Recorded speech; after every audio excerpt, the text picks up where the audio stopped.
Now at 6, massive flames in Wheeler County as the state's largest wildfire nears 150,000 acres. How many firefighters are working to try and keep the fire away from people's homes? And hot weather across much of our state, a big concern the next couple of days. Here in the valley, weather model projects 98 degrees in Portland. That is also my forecast high. It would be the hottest day of the year as we kick off your Tuesday. And with the scorching temperatures today, how do you keep your smallest family members safe? We share tips on how to protect your pets from the heat. Plus, Burger King says it's making some changes to its menu while they're testing out new items aimed at people on GLP-1s. Coming up as your news at Sunrise starts right now.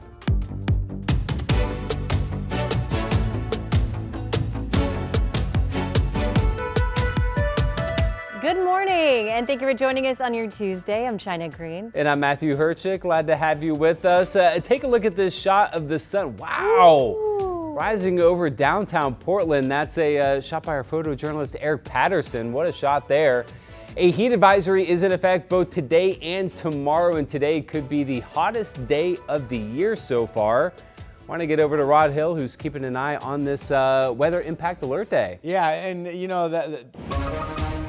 you look at the rising sun on this morning and you're like, oh, wow, it's so beautiful. But then you remember it's really pretty because that's wildfire smoke that we're looking at as we gaze off to the east. And air quality, as we talked a moment ago, is unhealthy for a good chunk of central and eastern Oregon this morning because of all that wildfire smoke. Here on the west side, it will be hazy and hot. We have a heat advisory today and tomorrow.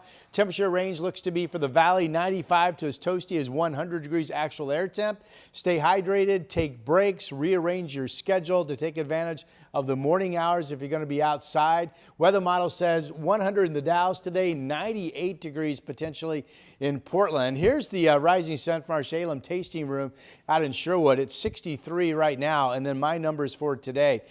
Heat advisory 84 at noon. Again, 98 would be the hottest of the year. But when we hit 97, it wasn't humid out like it's going to be today. So be prepared. This is going to be a very uncomfortable afternoon. Here's Chris. Okay, Rod, thank you for that. So far, the morning commute off to a pretty good start. We did have an earlier report of a fender bender on I-5 southbound, just south of the Capitol Highway exit. It would be out of the range of this camera, though, and traffic seems to be moving along okay. So no problems, it appears, on that side of town coming inbound. Here's a quick look at Interstate 84. This is out near Lloyd Boulevard. Westbound commute moving from the bottom of your screen to the top, heading towards I-5. That looks good as well. And guys, we're rolling along at a speed limit clip. No major freeway trouble just yet. Good news, Chris. Thank you. Well, search and rescue crews have recovered the body of a man they say drowned in the Columbia near Chinook Landing in Fairview. Deputies say the man and two teenagers were standing in the river fishing yesterday when a line got snagged on a log. One of the teens went out to try and free it. The man then ran into trouble in the water, and the man went out to help him. Authorities say that's when he went under. Neither teenager was hurt. A KGW investigation is following up on a troubling crash caught on video. As you saw right there, a vehicle barreling down Northeast MLK, hitting pedestrians and other vehicles. Now, newly obtained reports and video from August of last year show how it all unfolded. And according to police reports, 60-year-old Curtis Leroy Palmer's right prosthetic leg became wedged in the pedals, leading him to unintentionally speed up, though he did not try to brake with his left prosthetic. One of the pedestrians Palmer hit, Darren Craig, died at the scene. We spoke with his ex-wife a day later. He always cooked for them, always played with them, always went to the park with them, rode bikes with them. Like, he was always up for doing what they wanted to do. Palmer told investigators that he'd been involved in a similar incident 3 weeks earlier when that same prosthetic became trapped, causing another minor rear end crash in Gresham. Investigators say Palmer knew there was a problem, but continued to drive. They were preparing to charge him with criminally negligent homicide and assault, but Palmer died at the hospital 5 days later from injuries suffering from this crash. But concerns over the Moda Center are widening the divide between city leaders and the Blazers. Team sources told The Athletic the city's first proposal for a deal is a, quote, non-starter. The city's first offer largely included some of what the Blazers have asked for: full public funding requiring no upfront money from the team ownership. Though Portland's proposal includes a few things that the team might push back on. The city wants a new 20-year lease to start at the end of renovations, buying a few more years of team security. Portland also wants the Blazers to hire local union workers to work on the arena, and maybe the biggest one, Portland wants taxpayers to get some of their financial investment back. That's $3 million a year in lieu of paying rent or property taxes.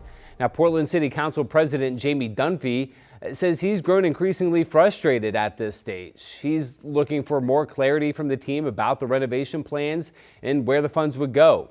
Up until now, it's information the Blazers have either said they didn't want or weren't willing to share. It cannot be a blank check that just goes out into the ether. This has to be an investment, and an investment has a return. And if we don't see a return on our investment, then I don't know why we would make it in the first place.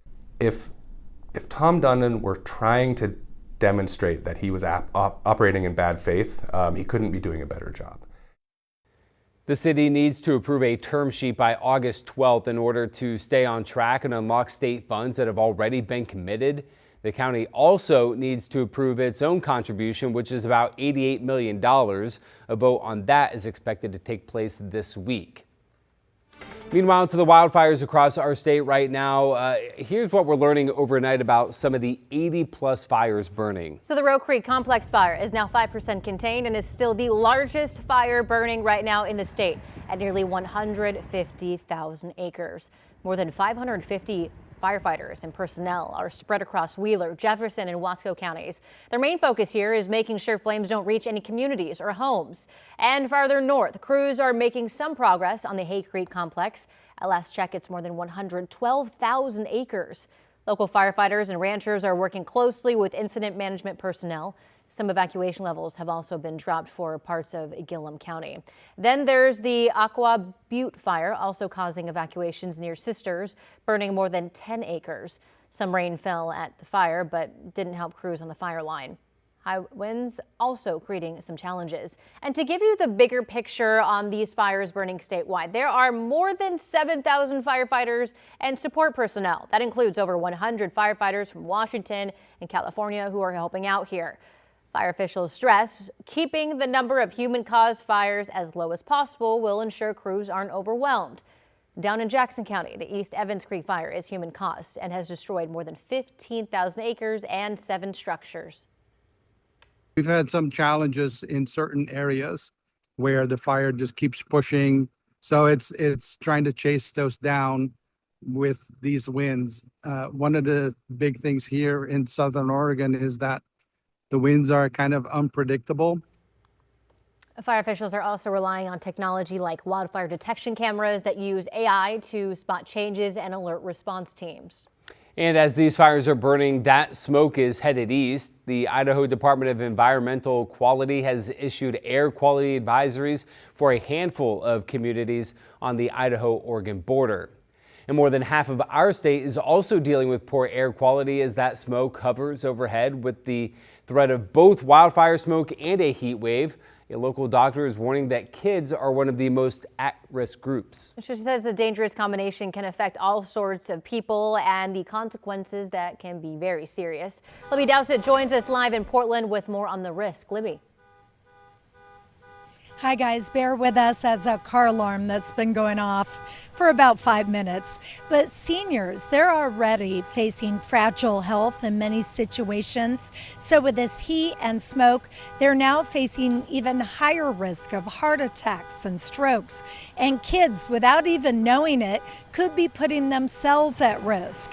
Basically, the warning goes out to all of us. Dr. Erica Maria Mosison, a pulmonary and critical care doctor who says heat waves can lead to extreme dehydration, says wildfire smoke can spread very small particulates in the air that can make their way into our bodies.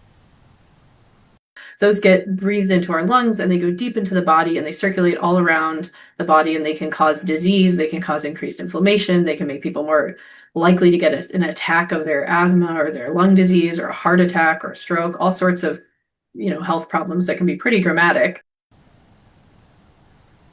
And she hosts a podcast where she talks about the dangers of polluted air and warns of the stress put on our bodies by heat. She recommends people plan out their day to avoid going out during times of bad air quality or extreme temperatures, and do the same for our kids. So kids actually breathe a lot more and take in a lot more air for their size than adults do. And then of course they also tend to be wanting to run around all the time. Pregnant people take big deep breaths and actually breathe more and inhale higher doses. Our people who are exerting outdoors, so our outdoor workers, our frontline, our wildland firefighters. And she said it's important to check in with people you know to make sure they aren't suffering from heat exhaustion or heat stroke. Are they feeling cramps? Are they feeling tired? She warns the signs can be very subtle. And she said if you happen to be feeling thirsty when you're out in the sunshine, you're most likely already dehydrated. So come to a splash pad and jump in, drink some water all day. Back to you guys. Certainly good advice. Libby Dowso reporting live for us this morning. Thank you very much. And Libby, great job doing her job. Through that Yeah, horn. that would be so I couldn't think straight. But Libby just talked about something very real today, how hot it's going to be, and how hot are we expecting it to get, Rod? Looks like mid-90s is a guarantee, so 94, 95. I think everybody reaches that. We could see temperatures even get closer to 100 and maybe hit it, especially tomorrow. Yesterday, PDX was only 85. But it was sunny earlier in the day in Salem, and they hit 90. It was sunny earlier in the day in Eugene, and they hit 92. And this air mass looks to be a good 5 degrees warmer than that, and we're already getting some hazy sunshine this morning. So, and you toss on top of that more of a humid factor than we hardly ever get when we're up into the 90s. So I think it's going to be incredibly uncomfortable, and you will notice it if you're out and about this afternoon. We are also watching, we have two big stories. The heat advisory is one, and just as big of a story is the bad air quality considered unhealthy in much of central and eastern Oregon, where you see the mix of red dots this morning, and that is tied specifically to all the wildfire smoke. There's that big cluster of storms, especially in central Oregon, with some of the worst air quality being just east of the Bend area this morning. And here is a camera over in central Oregon. This is Sun River Resort. And for the most part, everything you're looking at, see how it looks kind of foggy? That's all wildfire smoke. This is unhealthy air quality over in one of our, vacation playgrounds. So unfortunate for folks enjoying some summer breaks over there in the Sun River area this morning. In Portland right now, we're at 66 degrees. We have the heat advisory going into play today through tomorrow. I have us mid-80s at noon, so then quickly becoming uncomfortable this afternoon as we get as high as 98 actual air temperature. Again, PDX is 66 currently. We're partly cloudy to hazy outside. We're mainly in the 60s. 65 degrees down in Wilsonville, 64 in Albany. This is one weather model output, and it does show us 97 Salem and Portland, 98 degrees in the Dalles. The coast will not be hot this time around, 60s and 70s for you folks at most. The impact alert for today and tomorrow, upper 90s both days for Portland. Look at Thursday, a big drop to 82, and there is that threat of a spotty shower or thunderstorm developing here in the valley tomorrow evening. For now, back to you.